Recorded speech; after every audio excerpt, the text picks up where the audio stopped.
Good morning, Barnard. Today is Thursday, April 23rd. We have no new big announcements for today, so let's get started with our read aloud for today. As you might recall, back from Monday, we are talking about neighborhoods, communities where we live this week and next week. And so for today's read aloud, we are going to read The Last Stop on Market Street, written by Matt De La Pena and illustrated by Christian Robinson. So I wonder where they're going to go. And it looks like they're going to go on a bus. And that looks like a child, maybe his grandmother. So I wonder where they're going to go and what adventure they're going to go on. And what is the last stop on Market Street? CJ pushed through the church doors and skipped down the steps.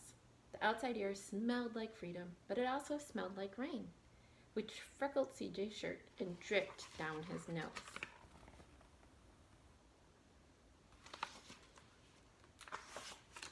He ducked under his Nana's umbrella, saying, "How come we gotta wait for the bus in all this wet?"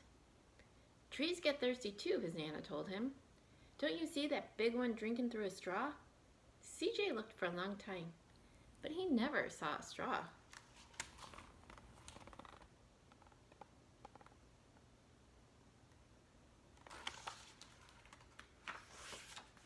From the bus stop, he watched water pool on flower petals, watched water patter against the windshield of a nearby car.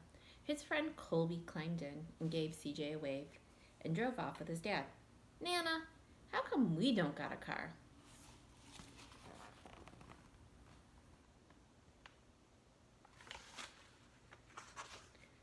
"Boy, what do we need a car for? We got a bus that breathes fire and old Mr. Dennis who always has a trick for you." The bus creaked to a stop in front of them. It sighed and sagged, and the doors swung open.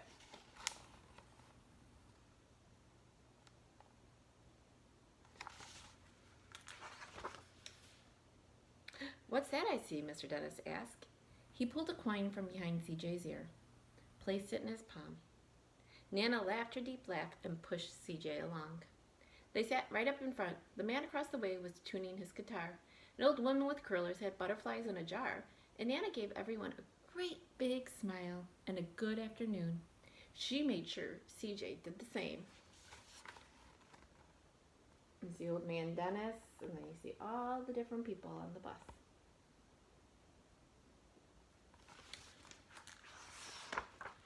The bus lurched forward and stopped, lurched forward and stopped. Nana hummed as she knit. "How come we always gotta go here after church?" CJ asked. "Miguel and Colby never have to go nowhere." "I feel sorry for those boys," she told him.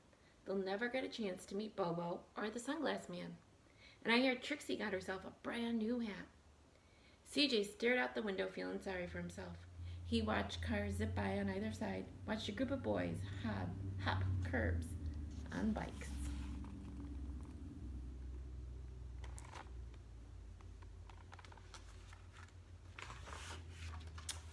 A man climbed aboard with a spotted dog. CJ gave up his seat. "How come that man can't see?" "Boy, what do you know about seeing?" Nana told him. "Some people watch the world with their ears." "That's a fact. Their noses, too," the man said, sniffing at the air. "That's a mighty fine perfume you're wearing today, ma'am." Nana squeezed the man's hand and laughed her deep laugh. They're meeting very many interesting characters here.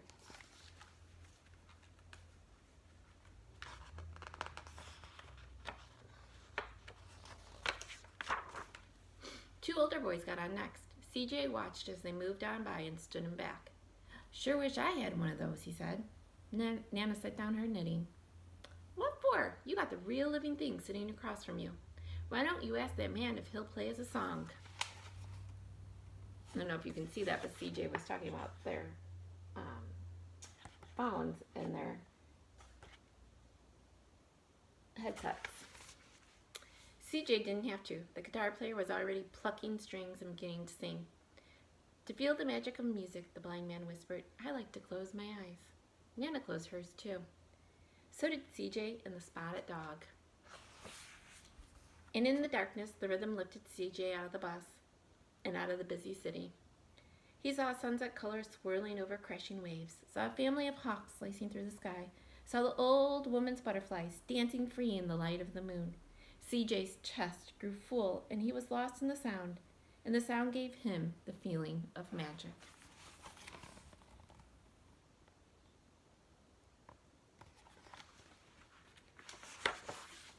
The song ended, and CJ opened his eyes. Everyone on the bus clapped, even the boys in back. Nana glanced at the coin in CJ's palm, and CJ dropped it into the man's hat. Last stop on Market Street, Mr. Dennis called. There's CJ giving his coin, and there's the last stop on Market Street. CJ looked around as he stepped off the bus. Crumbling sidewalks and broken down doors, graffiti-tagged windows and boarded up stores. He reached for his Nana's hand. How come it's always so dirty over here? She smiled and pointed to the sky. Sometimes when you're surrounded by dirt, CJ, you're a better witness for what's beautiful.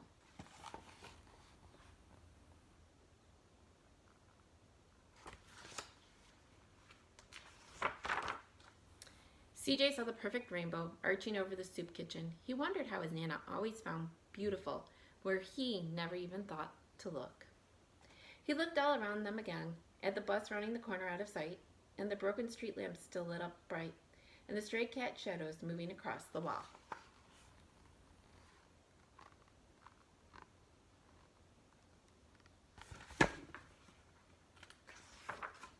When he spotted their familiar faces in the window, he said, I'm glad we came. And there's everyone waving hi to him.